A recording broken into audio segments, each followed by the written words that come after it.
say the same. I say the same.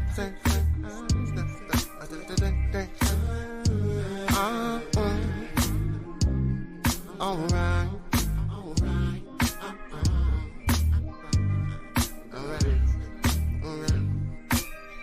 Block party once again, baby, like no other though. Big drink and smoke again, baby. Call everyone you know.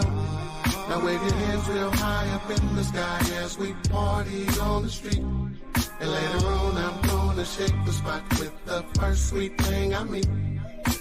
I'm real loaded, just taking my time.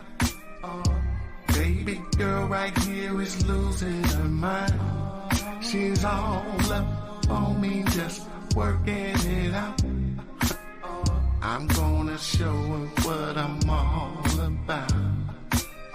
I make my moves real fast like this and like that. So we head upstairs, I grab all my hats. This gangster does this thing and you know. I'll see you later, girl, cause I ain't loving no hoe.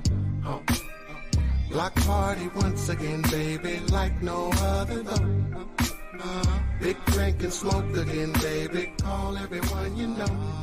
Now wave your hands real high up in the sky as we party on the street. And later on I'm gonna shake the spot with the first sweet thing I meet.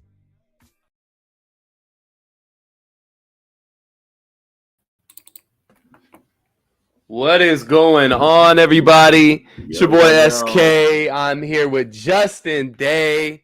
We got a simulcast going on today. It is Purple and Skol Media as well. I don't know why I said as long. As well as Purple and Gold for Days here on YouTube. But what's up, Justin? How we feeling, man? We got some news to talk about today. Yeah, just a little something going on. You know, it's the time of the year. You know, we got official free agency next Wednesday. Tampering period begins a week from today. Franchise tags, transition tags got to be hit up by the end of the day tomorrow. So you knew the news was going to start trickling down. And, well, let's just get it right off the bat. Kendricks has been released by the Minnesota Vikings. 8 years, how many Pro Bowls, an all-pro, just an all-around great dude and a great player. Definitely Vikings Ring of Honor inductee from the moment he retires. But you know, business is business. On one hand, it's a sad day because you don't like seeing a guy like that go. But the reality of the situation is this is where they're at right now. And he's the first domino to fall, to say the least. So that's the news of the day so far. Lots of stuff going around the NFL. We'll get to some of that because whatever will have effect with the Vikings we'll talk about here. But Derrick Henry, he's gone. He's done. Yeah. He's gone. Yeah, he's gone, man. It's bittersweet. Obviously, we're gonna miss him just off the locker room presence, the leadership he brought to the organization, and you saw that what he meant to this team, and pretty much KOC and Kwesi and those guys is kind of farewell letters to Derrick Henry. So they thought very highly of him as not only a player on the field, but also a person off the field. So he meant a lot to this organization. So this cuts a little bit deeper than just, you know, us moving on from a starting linebacker. This is us moving on from a captain, a leader, and all-around great person in the community. So, you know, it kind of sucks in that sense. But when you start looking at the play and the pay, that's going to be my new saying, the play and the pay.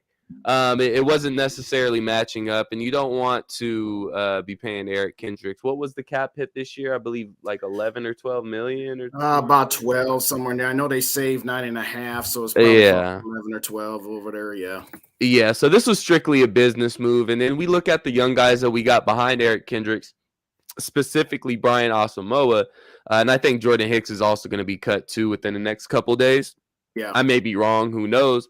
But you got a guy like Brian Asamoah who didn't play a whole lot on the defensive side of the ball last year, but the opportunities he did get to play on the defensive side of the ball, he showed out. So we get an opportunity to see a little bit more Brian Asamoah going into 2023, which that excites me. But I mean, I'll ask this, and I already put the question up, and I'll ask everybody that's tuning in with us now. Feel free to throw your answer or comments in the comment box. We'll get those and throw them up on the show. But was cutting Kendricks the right move? Putting the emotional aspect to the side, and again, pay and play. Was cutting Kendricks the right move for the Minnesota Vikings? Yes, as much as I hate saying it, it was absolutely the right move for a bunch of reasons. And I've said this on a couple of different shows. The things like Derrick Henry had working against him, aside from being older, aside from looking like he lost a step and a half last year, and we can talk all we want, and Dave has brought up some good points about how much of last year was the players and how much was it Ed Donachelle, et cetera. Well, the defense ain't looked good for 3 years. So it wasn't just Zimmer, because that's what we wanted to say this time last year. Oh, Zimmer, antiquated, doesn't know how to adjust to the 21st century. Okay, we can have that same conversation, but at some point we can't leave all of the blame on the coaches or the scheme. Yeah. It's not to say it's 100%. But as far as Derrick Henry, he had the most salary that could be freed up, and he had the least amount of dead salary cap hits towards the cap for any player. And so he was number one and on both sides of that coin. So right off the bat, they killed two birds with one stone. They did very little dead cap space and as much free space as they could get. So you put it all together, like you said, take the emotions out of it, take the name out of it, take what he does in the community out of it.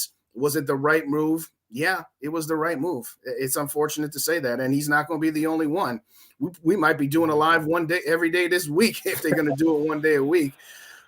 Because I don't think they're going to make any more cursory moves today. I think they wanted to give Derrick Kendricks his own day to say, hey, we're not going to make Derrick Kendricks be part of a list of players that the Vikings got rid of. So tomorrow we could very well be having the same conversation with Adam Thielen. We could have this conversation with Harrison Smith possibly. But to answer your question, was it the right move? Yes. I'm sorry, it just was. Yeah, and the thing is, when we drafted Derrick Kendricks, he was a plug-and-play player with that Zimmer defense. He was a 4-3 middle linebacker. That's what he was. He was going to sideline to sideline. He's going to chase you down. He's going to, come up that A-gap on those double A-gap blitzes. That was Derrick Kendricks. That was exactly what he was doing. So when we switched to this 3-4 and, some of us pay attention, he wasn't a fit for the 3-4 in the first place. We were banking on him, being this athlete that I don't want to necessarily say he isn't anymore. Now, granted, he's 31, I believe. 31, 31 years old in the NFL. If you're not a quarterback, that's up there in age. If you're not a quarterback or offensive lineman, that's pretty up there in age. So you're looking at a guy that's more than likely on the back end of his career, and you're trying to rely on him for his athleticism to translate to a whole different defensive scheme. And that's just really not what happened, So I think it's the right move. I think you got to go the young route. Again, I'm going to bring up Brian Asamoah, a guy that most of us are really excited for. And most of us were really excited for when we drafted him. And then him showing the flashes that he showed, not only on defense when he did get the opportunity, but you even saw flashes of him on special teams where, you told yourself, hey, this guy's a baller. Regardless of what he's doing on the field, he's going to make a play. So, again, I'm excited for Brian Asamoah. Obviously, is the right move to make because cap-wise and money-wise, we couldn't pay Derrick Kendricks $12 million this year. No. We just couldn't. So saving $9.5 million in cap space is amazing. And obviously, we need that. We got 15 or 14.5 million more to go before we bring that back to even, whether that be a restructure of Kirk Cousins, which I think we'll talk about that in a few minutes, which it's kind of, I'm not going to say weird, but it's very curious to see that we didn't extend Kirk Cousins before cutting Derrick Kendricks. So that's something to kind of weigh. Like, why didn't we extend Kirk Cousins and try and, work out some type of deal with Derrick Kendricks? But that either tells you that the team was ready to move on from Derrick Kendricks and they're, all on Asamoah to take over that position, or they're looking at it as, well, we're just going to let Kirk play out this last year of his contract. We're not going to worry about an extension, and we're just going to take care of the rest of this roster. So a lot left to be, told with this offseason for the Minnesota Vikings. This is the first domino to fall, and it's a big domino, whether we are expecting it or not. This is a big domino. So whether we're expecting it or not, or, it's one of those deals where we've been saying it. Well, we've been saying it for 2 years, but we've really all, whether it's you or Rap or Dave, me, the GG boys, Mike, we've been saying for 2 years, at some point, we're going to need to understand that there are no more sacred cows, and that we're not just going to, for better, for worse, whether it was Ziggy's direction, whether it was Mike Zimmer's insistence, or whether it was Rick Spielman or Kwesi, they have been, for the last 5 years, willing to bend over backwards and move heaven and earth to keep their core group of guys, okay? And sometimes it was under the guise of, hey, we're in a window right now, or we think we're still in a window, or they've done so much for this. What this signals to me, and again, it's only the first domino, but what it signals to me is finally they might start be saying to themselves, all right, we've done that song and dance for 4 or 5 years. It's time where we just can't keep holding on to this anymore, because to your point about Kirk Cousins, in years past, what did they do? They did Kirk Cousins first, and by doing so, gave Kirk more ammunition, more leverage to say, hey, we want to do this because we need you to do this. And, obviously his representation's response would be, all right, cool, what you going to do for me? As anybody would. I think they're trying to get below the salary cap and to free up some additional room to actually get some other players outside of the organization before they go to Kirk, so that they don't have to show their hand, so to speak, and be desperate when they hit that negotiating table with Kirk to say, hey, this is what we need from you, and this is what we're willing to give you. Because I think it's pretty evident that the Vikings still like Kirk Cousins. They still want him around here, but they don't want to give him that 3-year full market value guaranteed, all your money guaranteed, no trade clause, that sort of thing. So I think part of what you're seeing here is, they didn't go to Cousins first. They didn't go to all the players they want to keep first. They just started to get rid of players. And I think that the next domino to fall will probably be either a restructure of Brian O'Neill, which would save up about $10 million just by converting his salary to signing bonus. Adam Thielen. I think those two guys are the next two guys in line here, because if they can get clear of the $24 million, which, as you said, now is down to about 11 or 12 million, maybe 13. 14 and a half. 14 left. 14. If they can get at least cap compliant before having to talk to anybody about extensions, that puts them in a much better leverage-wise situation, not just with Cousins, but with anybody else. So it's a definite change in mindset thus far, one move in. We can't say, oh, look at this, they're going in a totally different direction. And they very well might be. They might very well be saying, hey, we're cleaning out the old guard. I don't know. But at the very least, they're not going to let people have the leverage that they've had in the past. Yeah, well, I think this move doesn't change anything. Like I said, I think we were kind of all expecting this move to happen. But it was one of those moves when it did happen, it was going to sting. It was going to be somewhat of a surprise, not necessarily that it happened, just, okay, it finally happened. It actually did. Now this kind of gets things going. Again, going back to the first domino has failed. Well, the next one is probably going to be tomorrow. If not tomorrow, then Wednesday. Do you think a restructure is coming, or do you think another cut is coming? What do you think comes first? If it were me, I would cut. I would do all my cuts before I did my restructure, because I don't want to restructure one player and then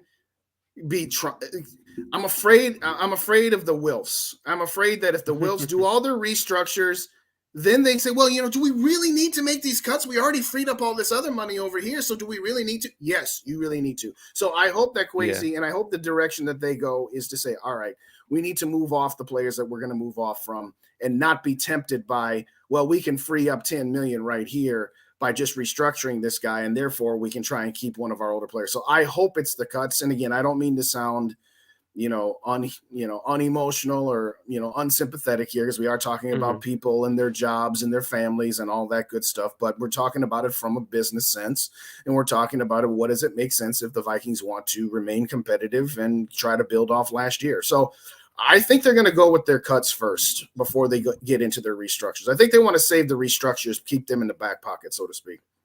Well, who's next then? I know we've been mentioning Adam Thielen, and I think that's the biggest cap hit that we need to address. Whether that's us cutting him, do you know the dead cap on that if we do cut him?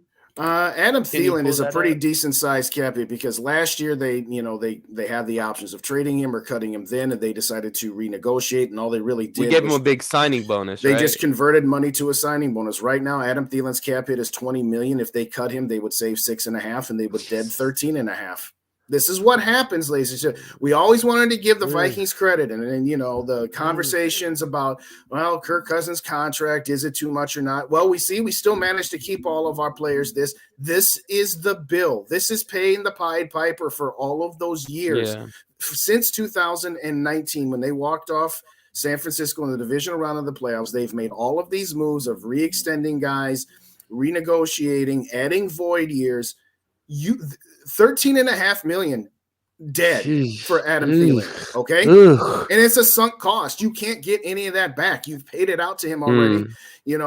This is what happens. Everybody want to talk about, well, Rob Brzezinski's a great capologist, and the salary cap keeps going up every year. Great. If it's 2021 and you've already spent some of your 2023 salary cap, this is what happens when you get to 2023. Okay, same thing. All these void years. Dalvin Tomlinson, for example, we talked about him a couple of days ago. He's got $7.5 million dead. Now, he's a player that if you re-sign him, you can smooth some of that hit out, but that hit doesn't go away. Everybody say, oh, well, we'll just keep kicking the can down the road. This is what happens when you keep kicking the can down the road. The cap is the myth. No, it's not a myth. It's flexible.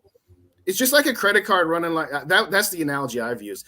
If you maxed out on your $10,000 credit limit and your credit card company says, okay, I'll give you a $2,000 raise on your limit, and next year I'll give you another $3,000. That doesn't mean you start going out and spending 2 years credit limit, but that's effectively what void years does. It effectively allows you to spend money from future years in the cap. And if you do it once in a while, like for example, the Rams did that 2 years ago, and it was worth it for them at the time because they were in a legit Super Bowl window. Well, we all saw what happened to the Rams this year. We all know what kind of salary cap mess they're in. This is why. So getting back to Adam Thielen, no, you'll save $6.5 million, but you're going to eat $13.5 million. And at this point, we need to get out of the conversation of, well, if we cut this player, it's going to be a dead cap hit. It's a sunk cost. It just is what it is. So no, I think Adam Thielen's the next domino to fall. I really do. Yeah. Our boy Rap Tapping in Purple Pocket Podcast. I know most of you guys already follow. If you don't, go ahead and hit that subscribe button for Purple Pocket Podcast. It says the Capologist, Justin the Capologist. What's up, our guys? Jamie and Casey from GG Sports. Make sure you guys go subscribe to their channel as well. They're asking who's next. We're leaning Adam Thielen. That's what we're talking. We're looking at this dead cap, man, and I think it almost puts us in the position to where it's either you got to work out something as far as an extension or a restructure, or not an extension. You need to find a way to restructure this deal with Adam Thielen, or you got to find a trade suitor. But see, that's the thing, SK. That's the thing. Real quick, what's up, Bandino? I saw you. What's up, Drop Shot? Hey, how y'all doing? Thanks for joining us. Here's the thing. This is what gets you to having dead cap hits in the first place, is all of these restructures. You can't keep restructuring because it doesn't go away. So it's, for example, let's take Adam Thielen's contract. Yes, you could restructure his salary, which is $12 million this year, and say, all right, we're going to put 6 of that into 2024 and another 6 of it into 2025 so that we can save some money against this year's cap. Then next year, Adam Thielen's dead cap hit numbers will be $25 million. So it's not about restructuring. When is his contract up? So he has this year, 2023, he has 2024, and he has a void year in 2025. So again, as an example, let's take Kirk Cousins, for example. He's got a $15 million roster bonus that's going to be due next week. You could convert that to a signing bonus and then take 5 of it on this year and then 5 of it onto his 2 void years. Well, all you'd be doing is freeing up $10 million this year, but then putting $10 million of dead cap hit onto next year if they don't re-sign him. So you can't keep playing this game over and over again. It's not about restructuring Adam Thielen's contract and his salary and how much of this. they've done that. That's why his cap hits for the next 2 years are $21 million. There's nowhere else to put these years. You're certainly not going to extend Adam Thielen because, he's barely worth the 2 years he's got left. But so there's nowhere else to put this money. It's already been spent. It's already dead cap hits. You can't keep pushing them off because, could you push Adam Thielen's dead cap hit out one more year? Yes. Then Adam Thielen would have a dead cap hit next year of 25. And you'd have the same issue going into next season with the older receiver. A worse issue. Yeah. Yeah, so you're almost hoping and praying that Adam Thielen gives you a hometown discount somehow. That's what we're banking on, is what you're saying. What I'm saying is this. If Adam Thielen said, I will play for veterans minimum, which we know he's not going to do, nor is he in any way obligated to do so. But let's just, for the sake of discussion, say that Adam Thielen said, I will take veterans minimum. Instead of his cap hit being $19 million this year, you could probably drop it to about 12 or 13. All that would do is then, as I said, move some of that dead cap hit into next year here. So it's one of those deals where, unfortunately, we hate to say it because we don't want to. We don't want to let go of these players, or we hope we can find a way to do it. This isn't that Adam Thielen has $20 million worth of salary. He only has $6 million. It's $12 million in salary, but he's not going to take a $10 million discount for absolutely nothing. So what amount Adam Thielen might take doesn't help you. It frees up $1 million or $2 million, and all it does is extend your problem out. At some point, you just got to eat your cap hits. That's the result of the last 3 years of constantly pushing money out and constantly saying we're going to renegotiate players.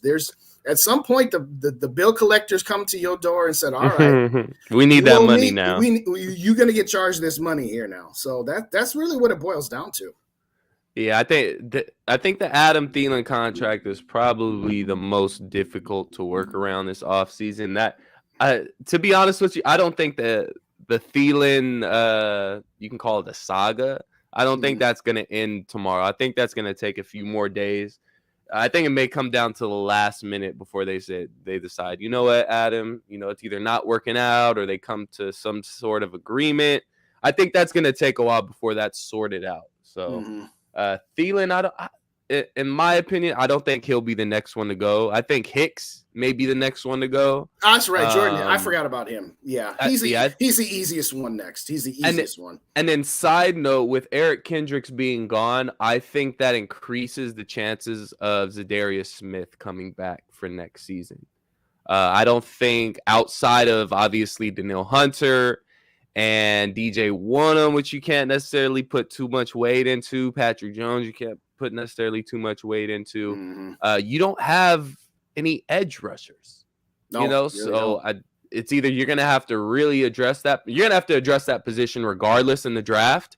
But I think with releasing Kendricks, I think that kind of increases the chances of Zadarius coming back, just to have another captain and leader in that locker room as well. Yeah, some continuity. Exactly. Let's not forget, guys, we're not going to sit here and cut all of our veteran, captains and leaders. The reason why a lot of these guys may stick around and maybe the deciding factor of them sticking around is because they play such a vital part in the locker room. It's not necessarily it's all about what you're doing out there on the field or all about your contract. It's, hey, you mean a lot to this organization and a lot to these players in this locker room. Now, Eric Kendricks was one of those guys. I don't see them cutting more than one or two more of those same type of guys. And Zadarius Smith, made himself into one of those guys this past season with the Minnesota Vikings. So I think the chances of Zadarius sticking around increased with Eric Kendricks being cut and more than likely Jordan Hicks being cut as well. So that's something to look out for. That's big. Also, if you want to kind of keep this on the side note, I guess Zadarius Smith's house sold in Minnesota, so you can take it for however you want to take it. I know people like reading into that type of stuff. I don't. Another one, I seen Adam Thielen on NFL Network. What was it, yesterday, I believe? Usually you'd see players with the team that they're playing with a little bit of attire of the team that they play with on. Adam Thielen had no type of Vikings attire on. It was completely white T-shirt, black hat. Again, I don't necessarily read too much into it. I know some of you guys do. And then Thielen was always the type of guy that kind of either rocked his own brand, the one that he has with Unreal Co., or some Minnesota Vikings attire. So that's something you might want to look into as well. But we got a question from our guy GG Sports. Oh, my bad. I didn't mean to take that out. I'm sorry. No, it's all good. Jamie Orcakes, he says, where are we at with Dalvin Cook? This is another domino, Justin. This is something that we need to figure out. Again, we're not paying Dalvin Cook $14 million this year. No. What are we going to do? Are we going to restructure that deal? Are we going to try and trade Cook? What is the story behind Dalvin Cook and all this movement we're seeing with the running back position? Just today, a report came out. The Tennessee Titans are shopping Derrick Henry. So that ties into everything with Dalvin Cook. What are we going to do with Dalvin Cook? What's the move? Are we going to restructure him? Are we going to trade him? What do you think, Justin? I think if they could trade him for a jugs machine, they would. I don't even think you could get a jugs machine for a couple of reasons. Even before Tennessee put out the news that they're shopping Derrick Henry, which, of course, just thins the waters because you've already got a pretty sizable free agent class of running backs. If Derrick Henry is out there as available, well, that domino is going to fall first because let's just call a spade a spade. Right now, I think you'd have to put Henry slightly above Dalvin. Now, he just had surgery. He got his $2 million guarantee kicked in, so that's going to cut into what the Vikings would be able to save if they were to trade and or cut him, which, okay, you know what? I don't begrudge Dalvin Cook that. If he knew that he was probably on his way out and he could make sure he could secure another $2 million bag, who amongst us would not do that? So anybody mad about Dalvin Cook exercising his right as a player to earn his bag, sorry, you're not going to get that from me. Now, having said that, I don't see him restructuring. He's already pointed out, and he's already said, I'm not taking a pay cut. I'm not doing a restructure. His trade value is nil because guess what? When you get traded, you have to go have a physical performed on you by the team you get traded to, and he's not going to be passing any physicals anytime soon. Nope. So realistically, all that really leaves is either the Vikings are going to bring him back at full price, which I seriously doubt, or they're probably going to move on from him as well. Right now as it stands, again, his cap number is $14 million this year. If they cut him, that would dead about $8.2 million. So they would save about 5.9, give or take. And at the end of it, that's probably a move you're going to have to make too. I don't mean to sound like a broken record about just, hey, get rid of this guy. He's going to get cut. He's going to get cut. But the reality of the situation is that you've got a lot of guys who are older who you just cannot afford to keep. You just can't, regardless of where you at on Kirk Cousins, whether you think he should just play this year out, whether you get a 1-year extension or, sign him to a lifetime contract because he's the best quarterback in Vikings history, according to some.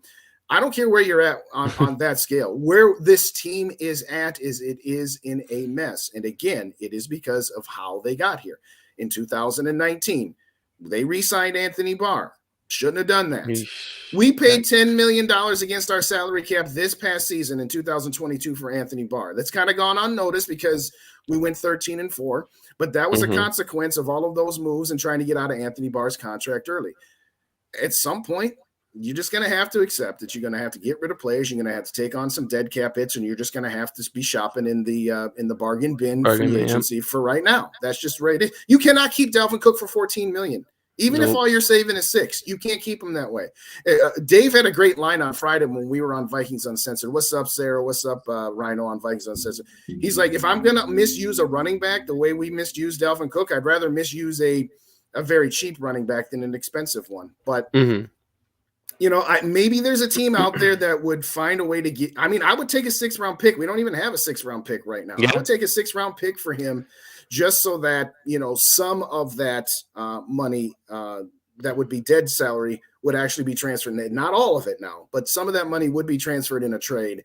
And I would take anything I could get for this guy. I mean, I literally would trade Dalvin Cook for a 6th-round pick, and I would throw in a 7th-round pick next year just to clear up some of the salary moves. And it's nothing against Dalvin. I know Rap loves the guy, and number 6 in rush yards this year. And yes, the Vikings run game would take a significant step back without him. It's the value of the position. Exactly. That's the problem. You can't keep kicking the can down the road. And at the end of the day, with all due respect, it's nothing personal, but you don't sign running backs to second contracts unless they're Adrian Peterson or Barry Sanders. You just don't.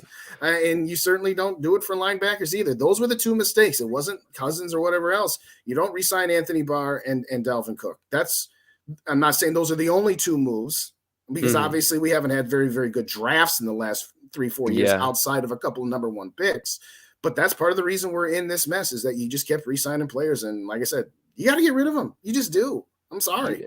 Yeah, and especially when you're in the type of offense that we're in. Now, if you're an offense like the Tennessee Titans, now it looks like they're going to kind of go in a different direction, away from the run first, heavy Derrick Henry, package every other play.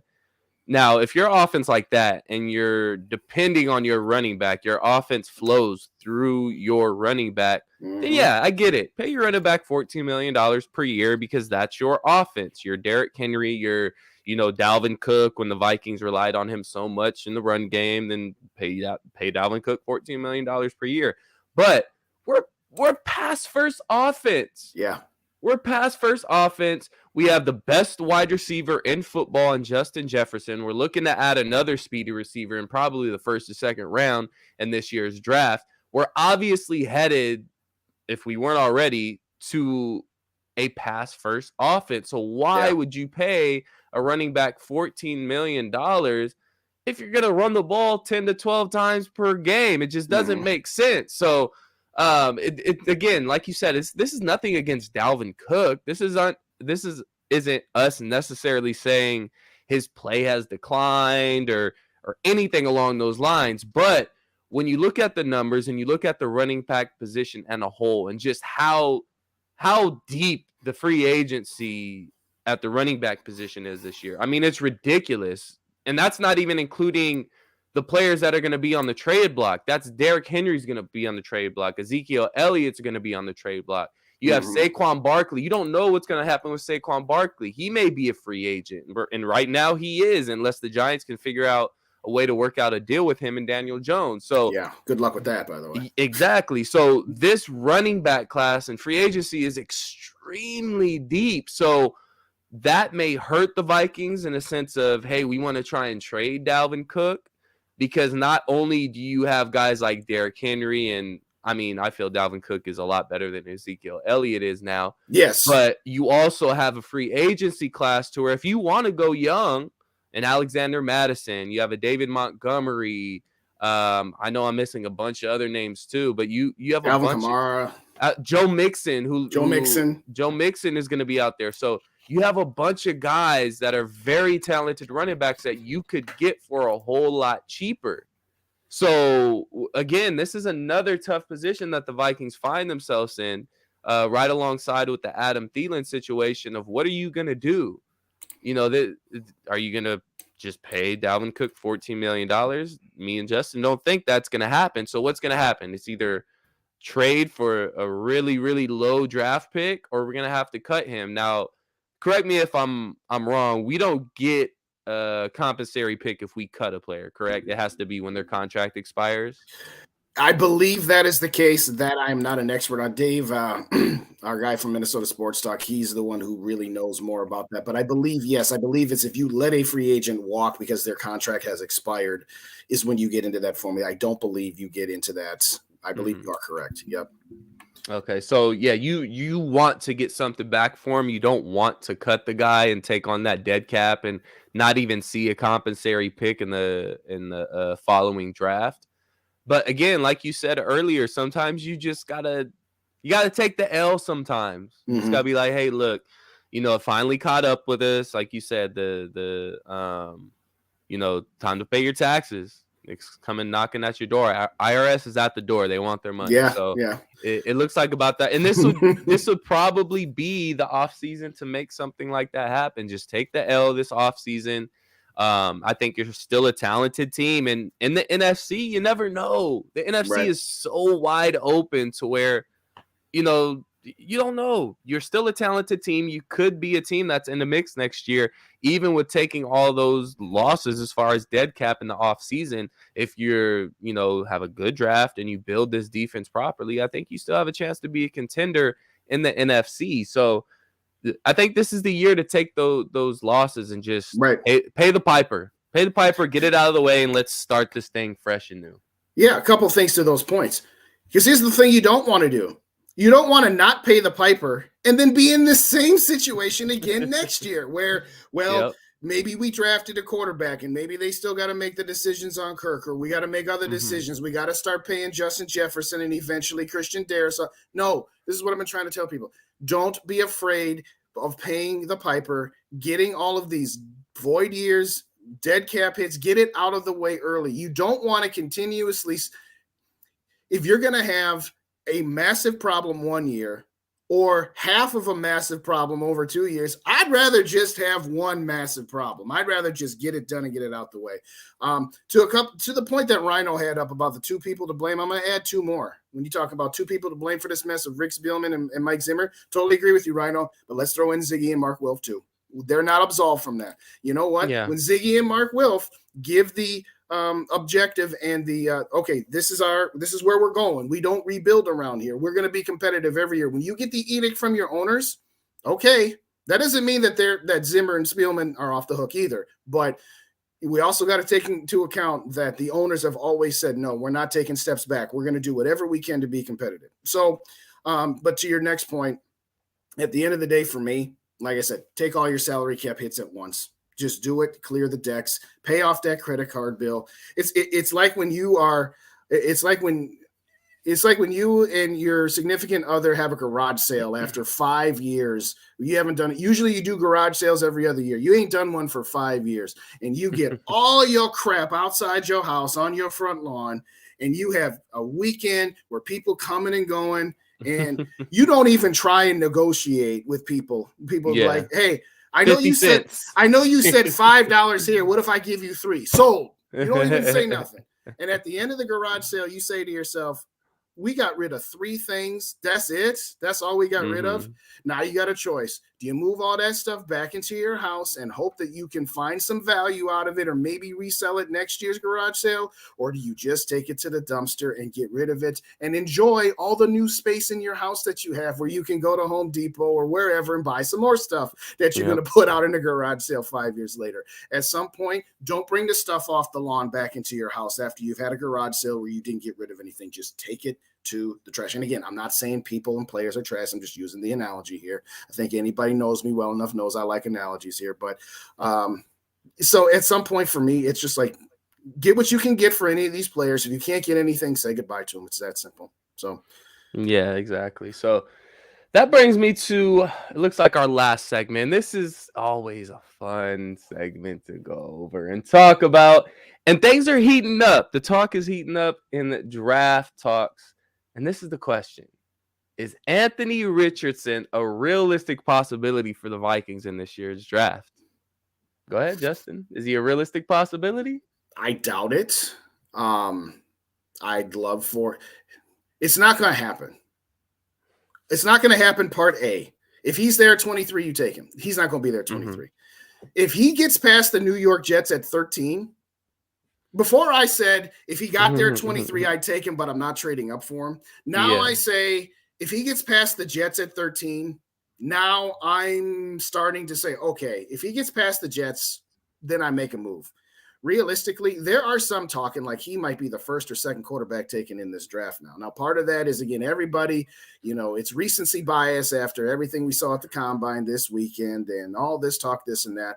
And it's amazing that some people are absolutely too overboard in love with this guy, and some people are too overboard in hate with this guy, saying this guy's garbage, he's overrated, he's no bust. He's a bust. Look at what Malik Willis did.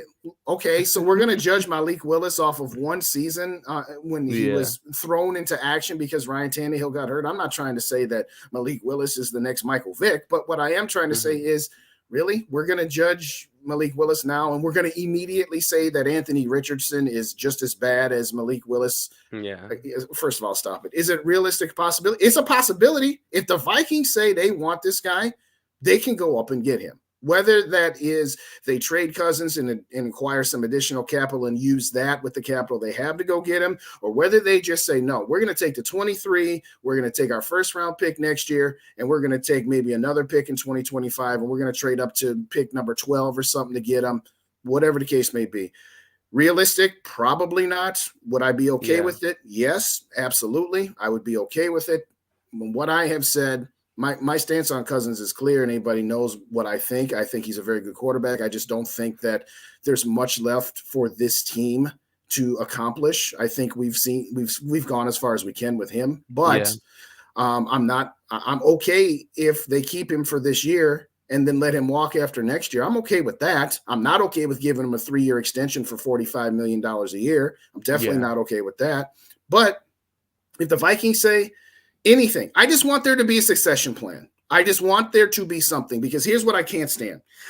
This time last year, we got Kevin O'Connell, and Kevin O'Connell's a quarterback whisperer, and he's going to get stuff out of Kirk Cousins that Mike Zimmer and Gary Kubiak and whoever else, John DeFilippo, couldn't get out of Kirk Cousins. We like Kevin O'Connell because he's a quarterback guy. So all of a sudden now, there's no other quarterback on the planet that Kevin O'Connell could get something out of besides Kirk Cousins. Right. There's something in the chat earlier. What have we heard? David Michelson had it up. Have you heard anything about if Kirk goes, JJ wants out? Didn't catch the whole conversation. No, we haven't talked about that at all. That's a ridiculous notion that bogus. Kirk Cousins is the only quarterback on the planet Earth that is going to allow the Vikings to keep Justin Jefferson. We could do a whole nother show on that in and of itself. All I want is there to be a succession plan, because last year this is not the year to take a quarterback. This is not a quarterback draft. Next year is going to be a better quarterback draft class than this year. What are we hearing right now? This is not the year to do it. We don't have enough draft capital. Next year's quarterback class is going to be a lot better. Oh, really? So if we keep Kirk Cousins and everything goes well and we end up losing in the wild card again, we're going to be picking in the 20s. And next year, y'all going to say the same thing. Let's go get Archie Manning. Archie Manning. Yeah. Let's wait a couple more years until Archie Manning is there. All I'm saying is this. I don't want to hear about how this is not the year to do it, because we've only been saying that for 2 decades. Okay. Yeah. Other than when Denny Green took Dante Culpepper with the pick he used when he got trading away Brad Johnson, and other than Norv Turner encouraging Zimmer and Spielman to trade up to take Teddy Bridgewater, we have never just taken a quarterback ahead of time. We took Christian Ponder because we had to, because you let Brett Favre run into the ground. You had no other viable options, where you ended up signing Donovan McNabb. What's up, Julian? What's up, Michael? How y'all doing? My point is this. I don't care whether it's Anthony Richardson or somebody else. I want a succession plan, and I want to stop hearing about how this is not the right time to do it, about how we have so many other needs. Okay, go ahead. I'm sorry. Yeah, I mean, you want to see some type of vision of the future. We haven't, outside of Justin Jefferson, we don't have that vision yet.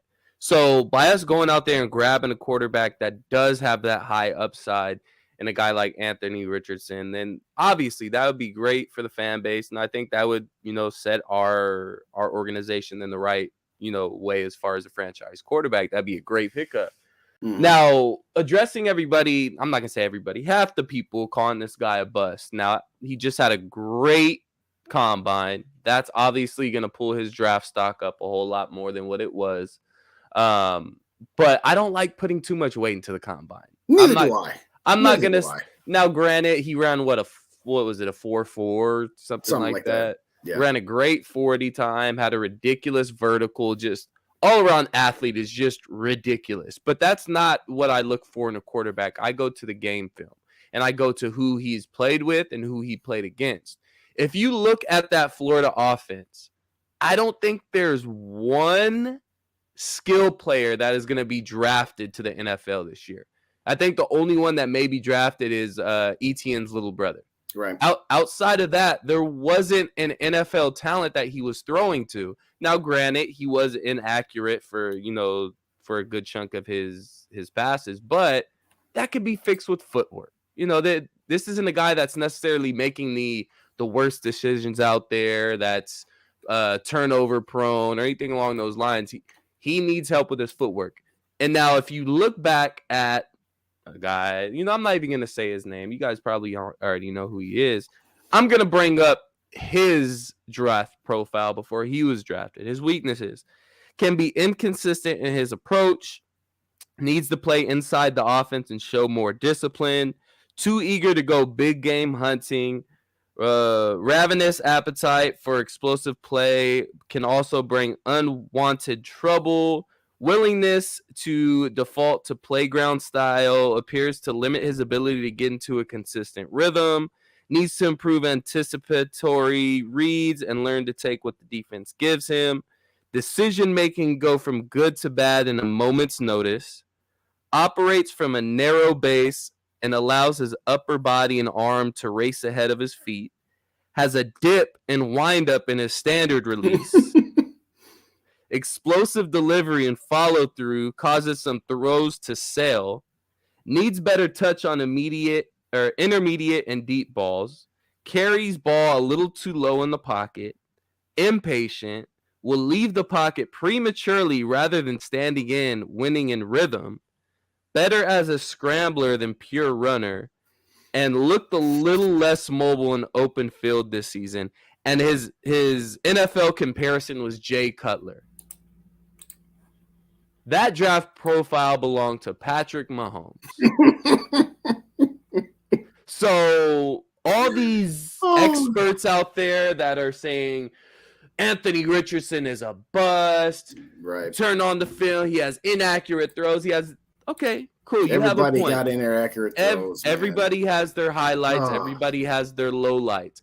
But at the end of the day, those big flashes are those flashes of I'll say greatness. Those flashes of greatness is Anthony Richardson had some ridiculous plays this past season for the University of Florida. Go back and look at his tape. He had some ridiculous tape. Now, he had some really, really bad throws. Don't get me wrong. But at the end of the day, it depends on what system and the leadership that you bring that quarterback into. If you bring Anthony Richardson into an organization where they have an offensive-minded head coach in KOC who's going to wrap his arms around him, who he has a year to sit behind Kirk Cousins and learn, could be more. Who knows? I doubt that if we draft Richardson, we're going to go more than a year after this year with Kirk Cousins. But you have time to develop him. And those flashes that he does show, he shows you that he can be great. He can make those big-time throws. He can come up in the clutch. So it's just about molding these players into what you want them to be. Those little things that you see inconsistently in college, your job as a coach is in the NFL for him to be consistent in those positions instead of being inconsistent. So he shows those flashes. It's just, can he go to the right system, the right coaching staff who's actually going to groom him? He's not ready to be a starter this year. That's what a lot of people aren't understanding. And that may be the reason why he may fall a little bit in this draft, because he's not ready like a CJ Stroud. He's not ready like a Bryce Young. He may not be ready like a Will Levi. So, look, Anthony Richardson, you can look at his draft profile compared to Patrick Mahomes, and you can do your comparisons. You can do your differences. But all these draft experts and everything, they don't know it all. And a lot of these guys that are claiming Anthony Richardson is going to be a bust are guys that just watch football like you and me. Yeah. So, and by the way, that's why you have coaches in the NFL, to your point.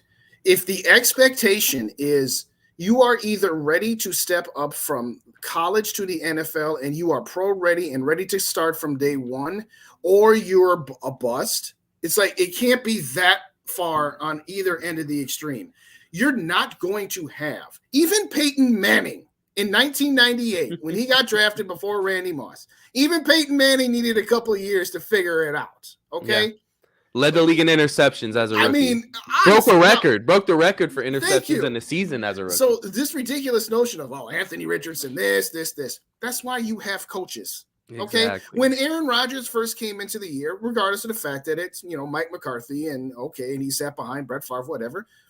Some of the underrated aspects of Mike McCarthy is how much work he actually put into Aaron Rodgers while he was sitting behind Brett Favre and fixing his arm motion and fixing these sorts of things. Now, did he have other advantages like he was a Hall of Fame talent from the start? Yes, he did. But he didn't just walk on in and become the Aaron Rodgers that won a Super Bowl and won a whole bunch of MVPs. Well, he's on the bench for 2 years, right? Before 3 he years. even got playing. 3 years before he got playing. 3 years. So all I'm saying is that, yeah, you know what? There's no such thing as just walking in and going up to the podium and taking a quarterback and knowing that you don't have any risk. Of course, there's risk in every player, but there's certainly risk in quarterbacks. That's why you hire scouts. That's why teams watch tape, and that's why you have coaches to be able to work with them. Yes, the best scenario would be you don't extend Kirk, you keep him for one more year, you find a way to get your hands on Anthony Richardson or some other quarterback of his ilk,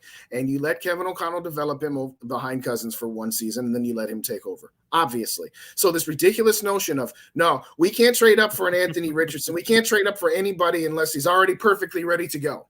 Like, what? That's ridiculous. Okay, yeah. When Randy Moss and JJ came in, they walked in and said, just throw me the ball. Just chuck it up there for me. I'll catch it. Oh, wait, that's right. Mike Zimmer didn't start JJ until game 3. But I digress. I think you get my overall point. What's up, East Coast? What's up, Dave Thibodeau? What's up, Michael? What's up, Julian? I know we haven't done our shouts, but hey, what's up, everybody? All I'm saying is that it's like the expectation is just – I don't know if that's just Viking fans that just the Kirk stands section of the Vikings fans just want to say it because – you know, they think that the Vikings are wrong to even consider moving off of him and that he should be given an extension. And if we draft Anthony Richardson, we know for dang sure he's not getting a 3-year extension. That's just not going to – I don't know why. Yeah. All I know is it's like, really, why are we talking about this guy like this? Well, for comparison, here's Anthony Richardson's weaknesses in his draft profile. Inconsistency and inaccuracy made it hard for him to have sustained success. Coachable. Could use a better feel for the timing of his progressions. Coachable. Needs to take some spice off his short throws. Coachable. Below average touch and ball placement rolling out. Now, that's not necessarily coachable, but that's something you can work with. Mm-hmm. Hasn't learned to manipulate coverage with his eyes. That's somewhat coachable. Struggles to paint intermediate zone holes with anticipatory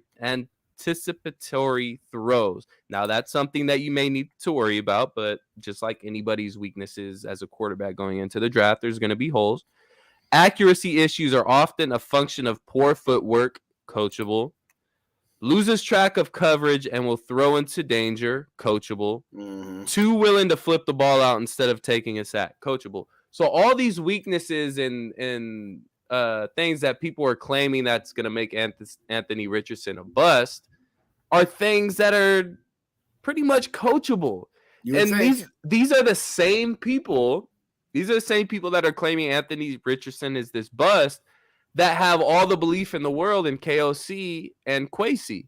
Now, if KOC and Kwesi decide to go out there and make a move and draft Anthony Richardson, then that tells me, do you not believe in KOC anymore? And his right. That's what I'm saying. So what side are you on now? You know, so if you believe in your coach, then you should kind of roll with whatever he decides. If he decides that Anthony Richardson is going to be the next man up and the next franchise quarterback for the Minnesota Vikings, and he's going to groom him, then so be it. I have 100% belief in that. If it's another quarterback and that's what his decision is, then I'm 100% on board. Let's do it. So, look, again, we can do the comparisons. We can do the weaknesses. We can do the strength. Every quarterback comes into the draft with weaknesses. Every quarterback comes into the draft with strengths. It's part of the game. It's your coaching at the next level and how you can get, especially like a guy like Anthony Richardson, how can you get him to consistently play at a top elite level like he showed flashes of this past year with the Florida Gators? Right. I and I know we're going to wrap in a little bit here, but I don't get it. I don't know if it's the section of the fan base that, I've used this way of thinking about it. It's this. Kirk is a solid, very good, safe quarterback. Mm-hmm. We all know that. Main word, safe. Safe. You heard my analogy about the dude, what kind of girls he dates, that sort of, you heard my analogy, that one yet? Okay. The short version is the Vikings are a guy that was a band geek that had been dating 3s and 4s, and Kirk Cousins came in and she's a 6, and she wants to date you because the football and basketball players done her dirty. She doesn't want to date the 8 and 9 guys anymore. She wants to date you.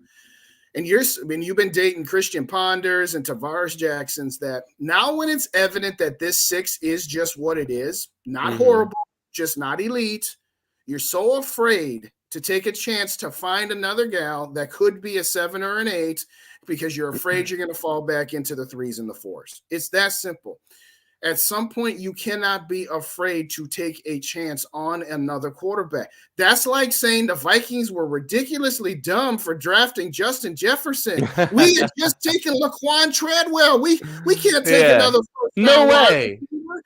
What, didn't they learn their lesson? Okay, I know wide receiver not the same as I was one of those people, by the way. I wasn't going to say one of those people. I wasn't going to say it. But my point is that, yeah, you know what? At some point, you have to, because you're going to be in the same sort. Let's say you did keep Cousins for 3 more years and then he retires. Oh, well, if we get rid of Cousins, is JJ going to want to stay here? You know what? Is JJ going to want to stay here if you don't have a succession plan, regardless of whether you like the guy or not, whether he's here 1 more year or 2 or 3 more years?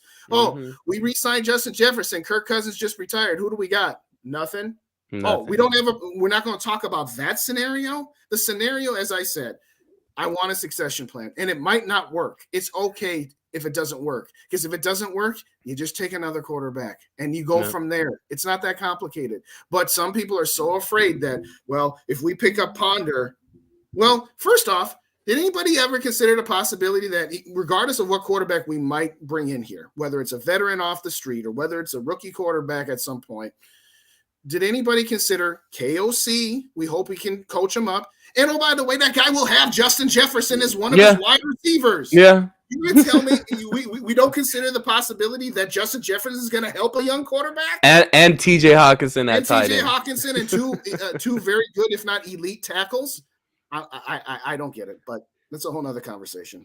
Man, look, my chance to be ready to go. That's what I'm saying. My favorite saying, scare money don't make money. If you want to be safe, look, we're going to continue to be the same franchise that's good, not great, and probably never going to get a Super Bowl. So you got to take these risks. The Kansas City Chiefs were one of those franchises. Now, granted, they had their Super Bowl from, what was it, Super Bowl 3, Super Bowl 2, something like that. Super Bowl 3. So 50 years ago. 50 years ago, they had their Super Bowl title, but they were still looked at one of those teams of being, they're middle of the pack. They're never great, but they're never terrible. They're just kind of in the middle. They finally decided to say, you know what? Fuck this. I'm trading up. Let's go get us a quarterback. They had Alex Smith, who was taking them to the playoffs every year, who was getting them to the second round, but just couldn't. Or no, actually, I think Alex Smith got them to the second round one time. Twice. Out of five years in a row, they got to division round twice. Okay, so, I mean, but you get the point. It's the same thing. That's a legitimate comparison for Kirk Cousins as far as, now, numbers-wise, that could be a different story, but success-wise, team success-wise, you can compare an Alex Smith to a Kirk Cousins. And you had an argument at that time before the Chiefs drafted Patrick Mahomes that they didn't need to draft a quarterback yet. Right. There was no reason for them to trade Alex up Smith's and draft not Patrick the problem. Mahomes. Alex Smith's not the problem. It's especially a guy that, doesn't have the greatest footwork, that sells his passes, that has an NFL comparison to Jay Cutler. So why would you trade up for a guy like that? Well, that seemed to work out pretty well. So now listen, we're not sitting here comparing Anthony Richardson to Patrick Mahomes. We're not going to put that type of burden on him like that. No. But at the end of the day, again, scare money don't make money. If you're going to continue to be safe, like you said, the safe pick, then you're going to continue to be a middle-of-the-road team, a middle-of-the-road franchise, and you're going to make the playoffs every other year, and you're not going to win a Super Bowl title. So you got to go out there and you got to take your risks. So don't be afraid if there's a year or two where you're not competitive to be eliminated in the wild card round of the playoffs. It really is okay. Okay, we weren't competitive in 2020 and 2021 when we were trying to be competitive. It's okay. The Vikings franchise survived. Exactly. We really did. But realistically, if we had gone 4 or 5 wins instead of 7 or 8 wins, what's the difference? Nothing. It's okay. Nobody's saying blow the whole team up, trade away everybody, and let's be the Bears for the next 5 years. Nobody's saying that. But there's somewhere in the middle where, you know what?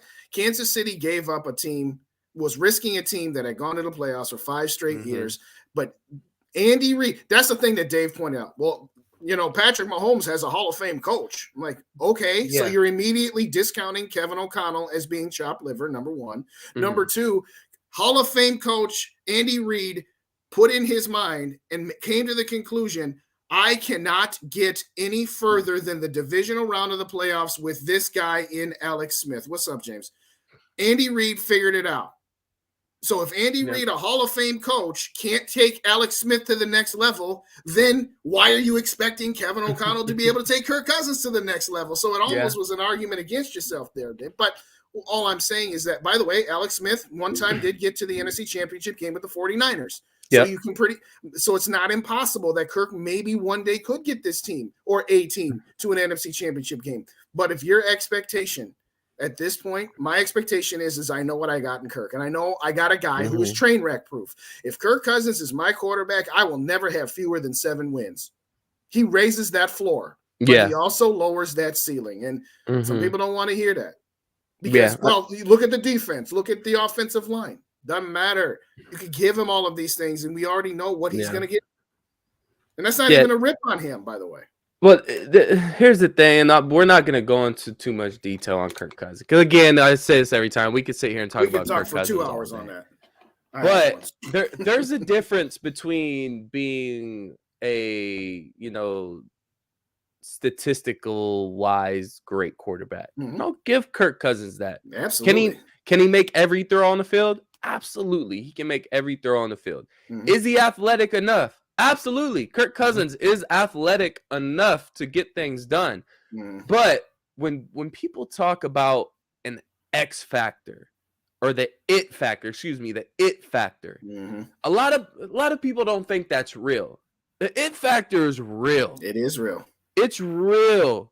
When your quarterback can have all the talent in the world. For instance, a fighter can have all the talent in the world, can have all the knockout power in the world, can have all the speed in the world. But at the end of the day, if he doesn't have that dog in him, he's not going to be a champion. Right.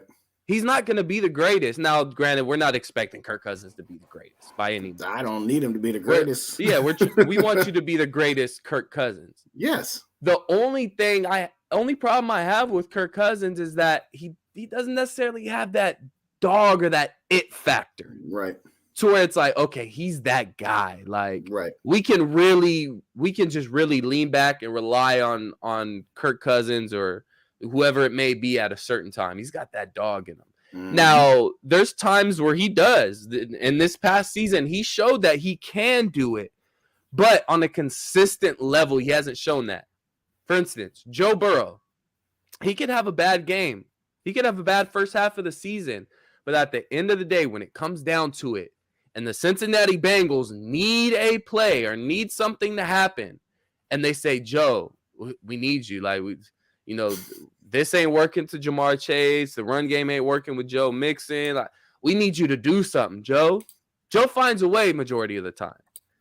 He has that dog in him. He has that it factor. Yep. I don't get that it factor from Kirk. And that doesn't necessarily say I don't want him as my quarterback or I don't like Kirk Cousins or anything along those lines. But when we're talking about being an elite quarterback, you have to have that it factor. Yeah. You have to be able to put a team on your shoulders consistently and say, you know what? I'm that guy. I'm going to lead us to victory. Kirk hasn't necessarily been that guy. No, and again, that doesn't mean I'm saying it's all his fault. That doesn't mean we're saying that the reason we lost that playoff game was because of him. That's not what we're saying. No. What we're saying is, and I'm looking at it from a bigger picture than just the quarterback. I'm looking at this entire organization. This entire organization from the day it has been a team in the NFL is, generally speaking, it's very rarely horrible. We've had very few trash, horrible seasons. You can count them on one set of hand. You can count on one hand how many trash seasons we have. You can also count on one hand how many elite, outstanding seasons we've had. And then there's a bazillion seasons in the middle where, well, they're pretty good and, not too bad and a couple things here or there. That's why I'm willing to try something different, is because I'm sick of staying in the middle. They're never bad enough to draft and in the top 10 to get that franchise quarterback. But they're never great enough to win a Super Bowl either. If you're happy being in the middle, okay, Kirk Cousins your guy. He will make sure you're not on the bottom. He will absolutely do that. And all I'm saying is that, okay, Alex Smith is a good comp. Like you said, San Francisco said, okay, we got Kaepernick. We're going to trade you Kansas City. Kansas City is like, hey, we've gone as far as you can. That's what my point is with Kirk. We have gone as far as we can. But having said that, my bigger point is that, like I said, they never are going to say, oh, we can't give up our first round pick this year and next year. We have too many holes on our roster to be able to go get a new quarterback, and we got Kirk, so we'll just be just fine. That's the mentality that's driving me crazy right now. Because like I said earlier, it'll never be the time to go ahead and do it. That's my biggest thing. So anyway, I think we're gonna wrap, right? Yeah, man. Scared money don't make money. Yes. Go make something happen, baby. But you know what? You keep your money in a savings account at 1%. Yeah, you're not gonna lose any money. And you put your money into some really big stocks, you might lose your money, but you also might get rich. Don't be afraid to lose a little bit of your money in the attempt to get rich. It's as simple as that. So absolutely. So again, just to recap, Eric Kendricks has been cut by the Minnesota Vikings, saving $9.5 million in cap space. And we are planning to see a whole lot more cuts being made, trades, whatever it may be. It's going to be a busy offseason for the Minnesota Vikings, and that was the first domino to fall. Indeed. But just to remind you guys, make sure to subscribe to not just one of our YouTube channels, because we're simulcasting from 2 here. Skol, or Purple and Skol Media. Make sure you guys subscribe to that. Dude, we're literally one person away from 200 subscribers. Like, you guys are just taking your time getting our page to 200 subscribers, aren't you? But anyways, we're one subscriber away from 200 subscribers. Go and subscribe to Purple and Skol Media. I know one of my people on my channel don't subscribe. One of you guys get over there. Let's get to the 200 mark here. You're gonna get exclusive content from Justin, from Rat, from Dave that you're not gonna get on their YouTube channel. So make sure you go and subscribe to the Purple and Skol Media YouTube channel, and as well as the Facebook. Go and follow the Facebook as well. Please do. And if you hit them like buttons, y'all. Hit them like buttons. And if you don't already, follow Purple and Skol, or Purple and Gold for Days with Justin. So make sure you subscribe to both of our YouTube channels. Again, we'll be breaking all this news throughout the week. Again, I feel like there's going to be a whole lot more moves being made this week because free agency starts on the 15th, if I'm not mistaken. Right? So just to recap, we said it earlier, but we'll go through it again. Tomorrow, the 7th, is the last day that you can do your franchise and transition tag. So those got to be in by close of business tomorrow. Yeah, we won't have any franchise tag, guys.